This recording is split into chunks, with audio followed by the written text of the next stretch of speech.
अरे कौन जगहिया करिया न चाही कौन जगहिया गोर हमारी भौजी।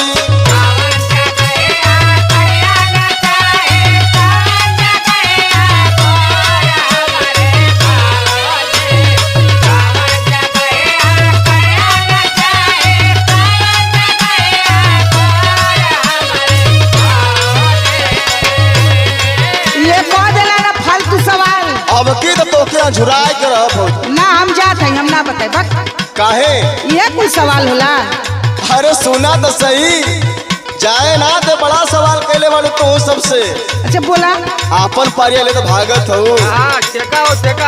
अरे कौन जगहिया करिया न चाही कौन जगहिया गोर हमारी भौजी।